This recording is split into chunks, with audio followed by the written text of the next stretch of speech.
Segunda carta. Meu caro Wormwood, é com pesar que recebo a notícia de que seu paciente converteu o seu cristianismo. Não alimente vãs esperanças de escapar à pena que o espera. Na verdade, confio em que, em seus melhores momentos, você nem sequer deseja tal coisa. Enquanto isso, temos que tentar aproveitar a situação ao máximo. Não há motivo para desespero. Centenas de adultos convertidos foram recuperados depois de uma breve temporada ao lado do inimigo e agora estão conosco. Todos os hábitos do paciente, tanto os físicos quanto os mentais, ainda estão a nosso favor. Hoje em dia, um de nossos aliados é a própria igreja. Mas não me compreenda mal, eu não estou falando da igreja que se propaga através do tempo e do espaço, ancorada na eternidade. Terrível como um exército agitando seus estandartes. Confesso que esse é um espetáculo que deixa nossos tentadores mais ousados bem desconfortáveis. Felizmente, é algo praticamente invisível aos humanos. Tudo que seu paciente vê é um semi-acabado, imitando uma construção gótica, novo edifício. Quando ele entra, vê o dono da mercearia local com uma expressão cebosa no rosto, apressando-se para oferecer-lhe um livrinho com a liturgia que nenhum dos dois compreende. É um livrinho gasto, contendo textos alterados de vários cantos religiosos, a maioria ruins, em letra bem miúda. Quando ele se senta num banco e olha em volta, vê apenas as pessoas que refugara até então. Você vai querer se apoiar bastante nesses vizinhos. Faça com que seus pensamentos flutuem, indo de expressões como o corpo de Cristo para os rostos reais no banco ao lado. Não importa muito que tipo de pessoa ocupa o banco ao lado. Talvez você até saiba que uma dessas pessoas é um grande guerreiro do lado do inimigo. Não importa. O seu paciente, graças ao nosso Pai de baixo, é um tolo.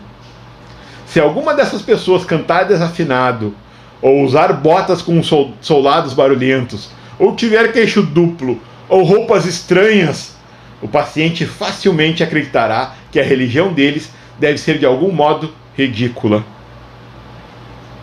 No estágio atual, você vê, ele tem uma ideia de cristãos em sua mente que ele supõe ser espiritual, mas que, de fato, é amplamente pitoresca.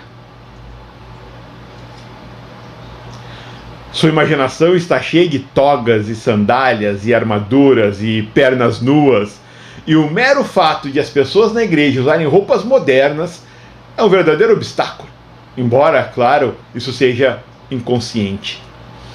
Nunca deixe perguntar-se como ele esperava, afinal, que elas se parecessem.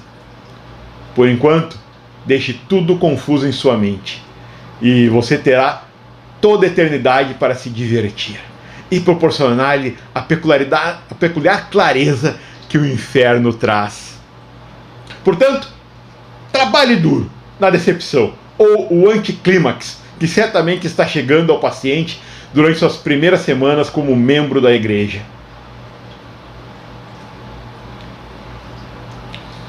O inimigo permite que essa decepção aconteça no limiar de todo empreendimento humano.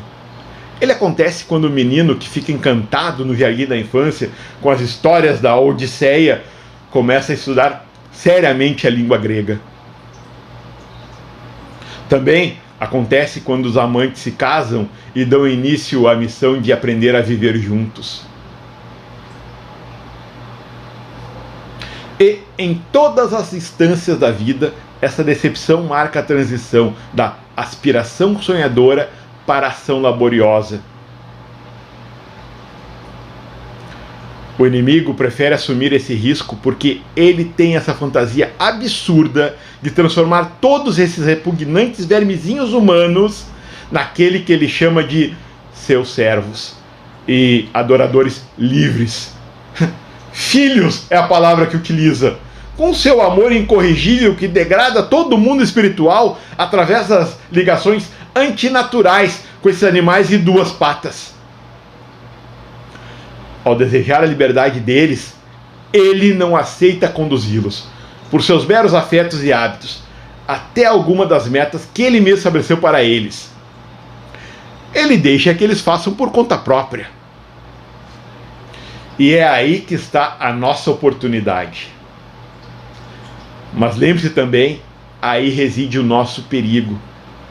Se conseguirem atravessar essa aridez inicial com sucesso, eles se tornarão bem menos dependentes das emoções e assim bem mais difíceis de se tentar. Até o momento, sempre escrevi tendo em mente que as pessoas do banco ao lado, na igreja, não oferecem nenhuma base racional para a decepção.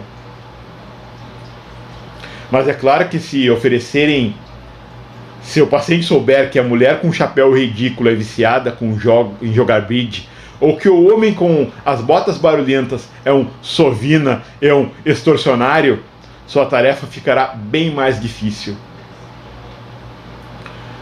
Tudo o que você terá de fazer é nunca deixá-lo fazer a si mesmo a seguinte pergunta: se eu, sendo o que sou, posso considerar que em certo sentido sou cristão, por que os diferentes vícios dessas pessoas no próximo banco provam que sua religião é mera hipocrisia e convenção? Talvez você fique se perguntando se é possível até mesmo uma mente humana não conseguir pensar em algo tão óbvio. Mas Wormwood, manuseie-o adequadamente e isso simplesmente não lhe passará pela cabeça. Ele não ficou o tempo suficiente com o inimigo para ter alguma humildade verdadeira ainda.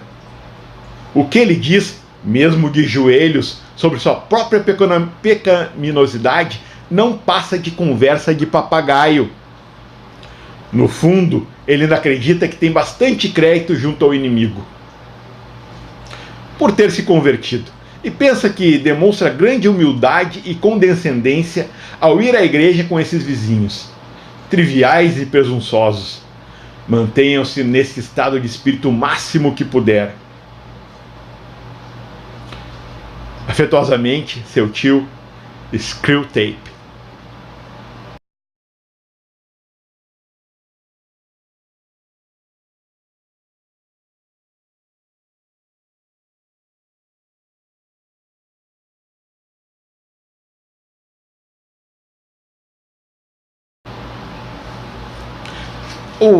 Essa é a carta número 2. Eu achei melhor do que a carta número 1, menos árida. Eu fiquei impressionado com a quantidade de guias de estudo das cartas do inferno que existe em inglês. Em português eu ainda não encontrei nenhuma, né? Realmente eu não sabia que havia tantos guias, desde os mais voltados para a literatura aos mais voltados para discussões cristãs. Um detalhezinho sobre o nome Wormwood, que eu preferi manter ele no original. Vou ler o seguinte: e o terceiro anjo tocou sua trombeta, e caiu do céu uma grande estrela ardendo como uma tocha, e caiu sobre a terça parte dos rios, e sobre as fontes das águas. E o nome da estrela era Absinto. E a terceira parte das águas tornou-se em absinto, e muitos homens morreram das águas, porque se tornaram amargas. Apocalipse, capítulo 8, versículo 10 ao 11. Em Revelation 8, 10, 11, New International Version, the 30 angels sounded the trumpet, and the great star, blazing like a torch, fell from the sky on the 30 of the rivers and the other springs of waters.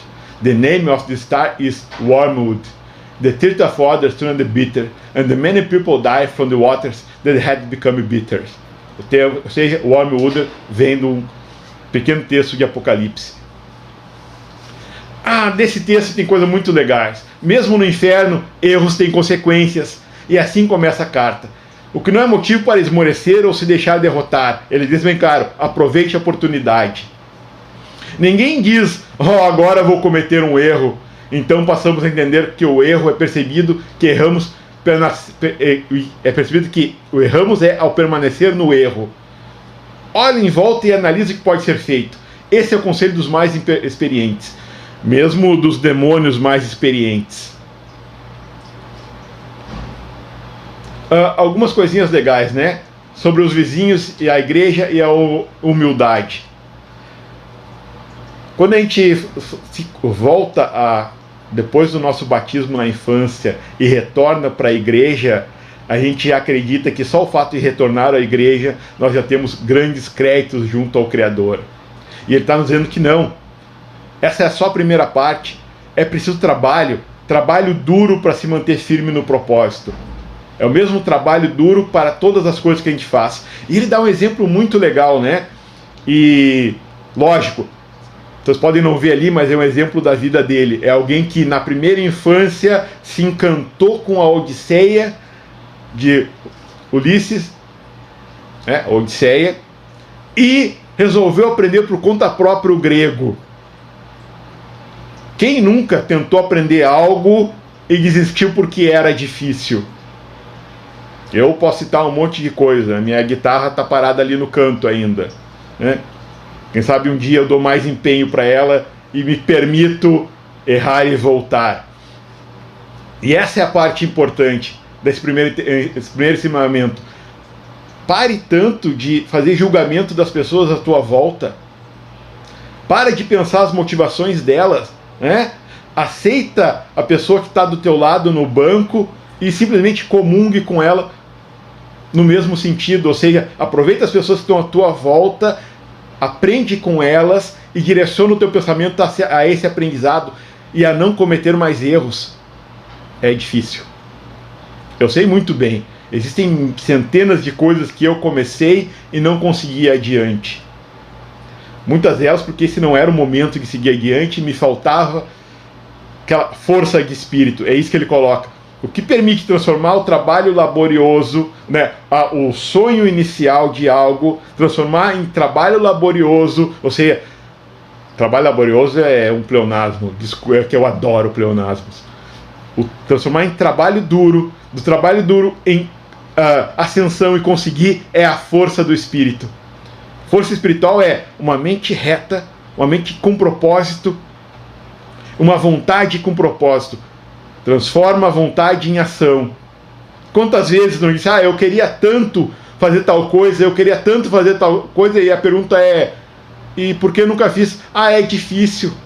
Dá trabalho. Isso não é para mim. Então que querer é esse? Um querer com vontade dá dor de estômago, fazem borboletas aparecer na barriga.